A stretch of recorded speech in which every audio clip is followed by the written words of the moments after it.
ওহ, বড্ড গরম পড়েছে আজ। যাই দেখি, ওই গাছের নিচে গিয়ে একটু বসি।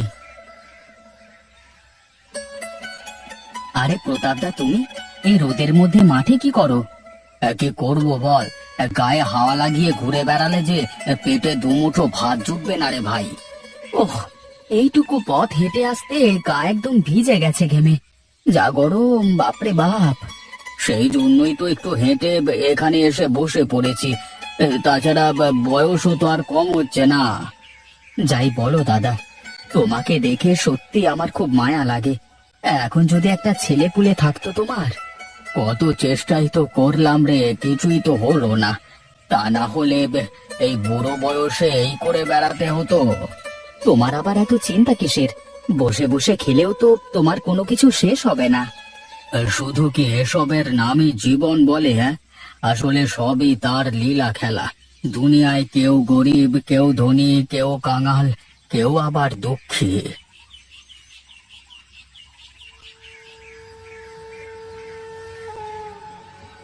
আহারে, বেচারা একটা ছেলে পুলের জন্য কি করে বেড়ায়। বিধাতা যে কার সাথে কোন খেলা খেলে। যাই দেখি, গিন্নি আবার কাজে বের হয়ে গেলে বেড়ে খাওয়া লাগবে।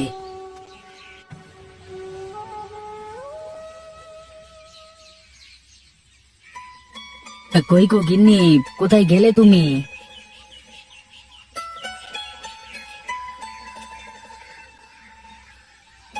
হ্যাঁ বলো। তুমি এভাবে রোদের মধ্যে দাঁড়িয়ে আছো কেন? ওপরে উঠে এসে বসো। হ্যাঁ হ্যাঁ, বসছি বটে। যাও যাও, এক গ্লাস ঠান্ডা জল নিয়ে এসো দেখি, গলাটা শুকিয়ে কাঠ হয়ে গেছে। তুমি বসো, আমি নিয়ে আসছি।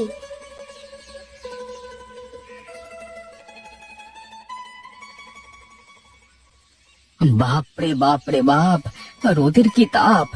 শরীর পুরো ঝলসে যাচ্ছে।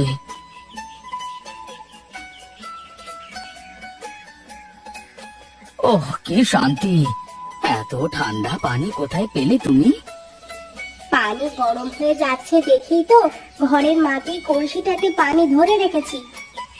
বাহ, তোমার মাথায় তো চমৎকার বুদ্ধি, আমার তো মাথায় আসেনি।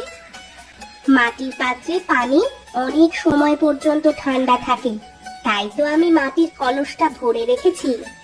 পানিটা খেয়ে খুব তৃপ্তি পেলাম গো। তা তোমার সেই বাঁদর ছেলেটাকে তো দেখতে পাচ্ছি না, কোথায় তিনি? সেই সকালে খেয়ে দিয়ে বের হলো, তারপর তো আর বাড়ি ফেরেনি। বেশি লাই দিও না ছেলেটাকে, একটু মন দিয়ে পড়াশোনাটা করতে বলো। ঠিক আছে, বলে দেব। আর আমার ছেলে খুব ভালো, ও পরীক্ষায় ভালোই করবে। হ্যাঁ, জানি জানি, ছেলেকে কিছু বললে তো তোমার আবার সহ্য হয় না। যাও, তুমি ঘরে গিয়ে বিশ্রাম করো, আমার অনেক কাজ বাকি আছে, আমি গেলাম।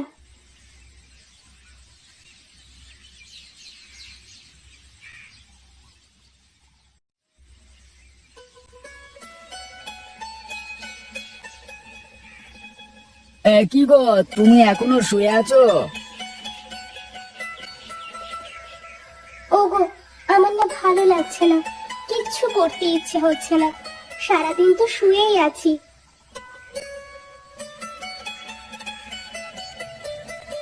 বাবা, মা না আজকে রান্না করেনি, আমাকে সকালে রান্না করা খাবার খাইয়েছে। সে কি কথা, তোমাকে আসলে কিছুই বলবার নেই জানো তো। কত করে বলি এসব বিলাসী জীবন যাপন ছাড়ো, দেখবে জীবন কত সুখের হয়। সুস্থ থাকবে তুমি।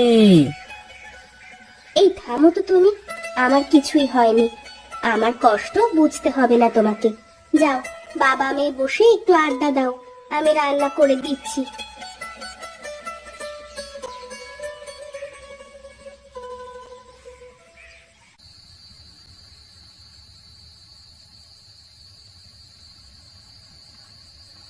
আচ্ছা, তুমি আমাকে সব সময় এরকম করে কেন বলো?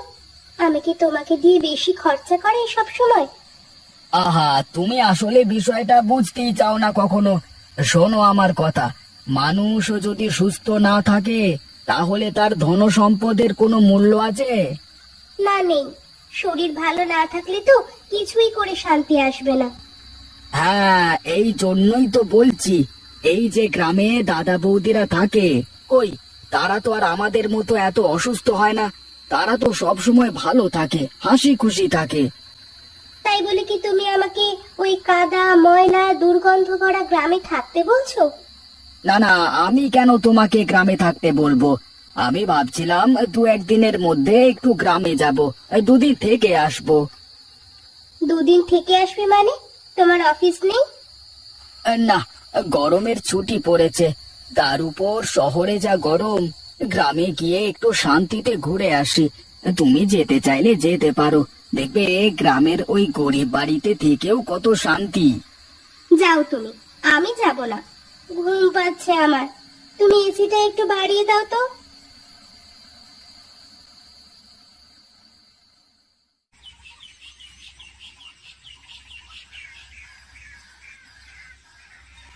ভালো করে মুরগিগুলোকে খাওয়াও গিন্নি, কালকে মোহন বাড়িতে আসছে।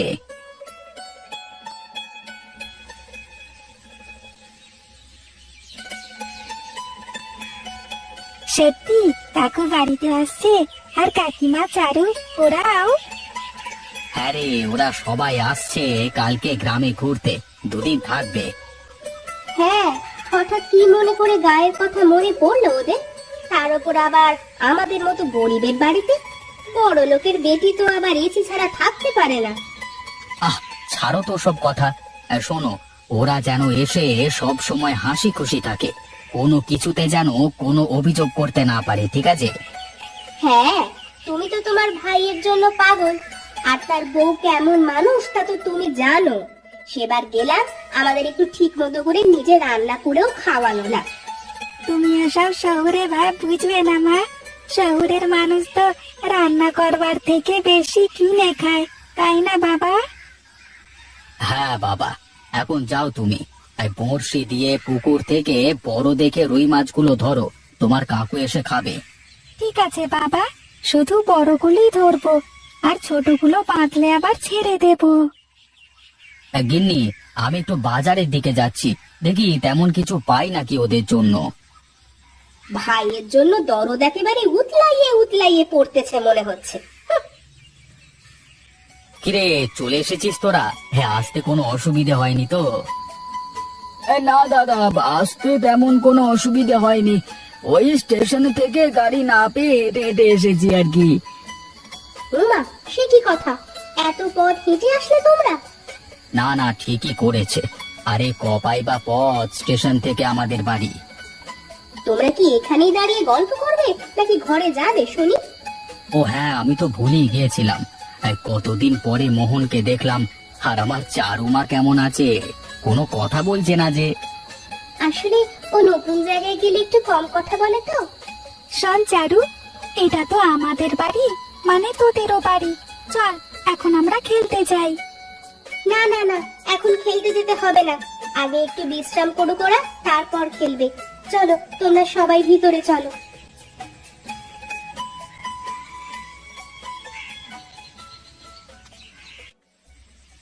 দেখো, চারপাশে ক্ষেত খামার, কত স্নিগ্ধ বাতাস, প্রাণটা জুড়িয়ে যাচ্ছে গো। এই বাতাস কি তুমি তোমার এসির মধ্যে পাবে বলো? বাতাস তো ভালো লাগছে, কিন্তু গা তো ঘামছে, তাই না? এত গরমে গা একটু না ঘামলে কি হয় বলো? আর গা ঘামা তো ভালো, সুস্থ থাকতে হলে সবকিছুরই দরকার আছে। কিন্তু এসির মধ্যে থাকলে যে তুমি কোনো গরম টেরই পাবে না। আচ্ছা বলো তো, এই যে পুকুরের মাছ খেলে, তাতে স্বাদ ছিল? হ্যাঁ, খুব ভালো মাছ। আমি তো পেট পুড়ে খেয়েছি। মুরগির মাংসটাও অনেক সুন্দর হয়েছিল। হ্যাঁ, শহরের কোনো মাছ মুরগি খেয়ে কি এমন শান্তি পেয়েছো কখনো? না, তা অবশ্য পাইনি। হ্যাঁ, এই জন্যই তো বলছি যে প্রাকৃতিক সবকিছুই সুন্দর।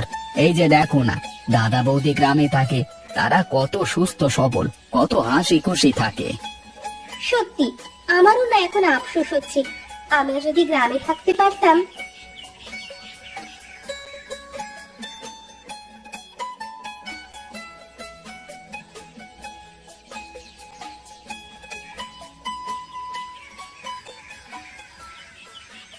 আর কিছু লাগবে তোমাদের এখন? না বৌদি, আর কিছুই লাগবে না। কিন্তু আগে বলো তো, এত ঠান্ডা জল তুমি কোথা থেকে নিয়ে আসলে? হ্যাঁ দিদি, বলো না, ফ্রিজের ঠান্ডা জল খেয়েও তো এমন তৃপ্তি মেটে না। আমাদের কলের জল মাটির কলসে রেখে দিলে এই রকম শীতল থাকে সব সময়। বাহ, তাহলে আর ফ্রিজের কি দরকার, তাই না বলো? তোমরা কথা বলো, আমি একটু আসছি।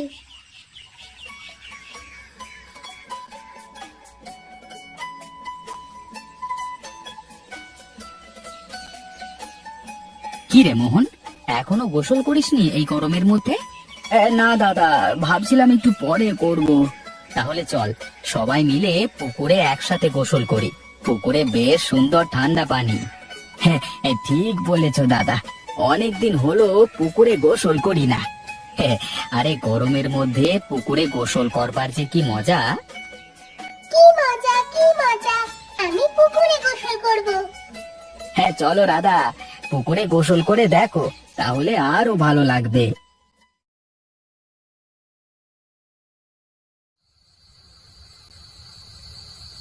দাদা, একটা কথা বলবো তোমাকে। বেশ তো, বলে ফেল, কি বলবি? আমি আর শহরে থাকতে চাই না, ভাবছি গ্রামেই একটা কিছু করব, আর তোমাদের সাথে গ্রামেই থাকবো। কিন্তু তোমার বউ মেয়ে এরা কি গ্রামে থাকতে পারবে? আমি বলেছি দিদি, এখন থেকে আমি গ্রামেই থাকবো। আমি সম্পদের ঘোরে অন্ধকারের মধ্যে ছিলাম। গ্রামে না আসলে ধনী গরিবের এত ঐশ্বর্যের মধ্যেও যে এত পার্থক্য থাকে তা জানতে পারতাম না। ঠিক আছে, তাহলে তো আর কোনো সমস্যাই নেই। বুঝলি মোহন, বিধাতা ধনী গরিব সবাইকে সমান চোখে দেখে। তাই তো ধনীরা টাকা খরচ করে এসির বাতাস খায়, আর গরিবেরা বিধাতার দেওয়া স্নিগ্ধ শীতল হাওয়া খায়। সত্যি দাদা, সুস্থভাবে বাঁচতে হলে এই গরমে এসি না, প্রকৃতির নির্মল বাতাসই দরকার। তার জন্য বেশি বেশি গাছ লাগাতে হবে আমাদের। বুঝলে কাকু, সেই জন্যই তো আমাদের স্কুলে শেখায়, গাছ লাগান, পরিবেশ বাঁচান, একটি গাছ কাটলে 10টি গাছ লাগান।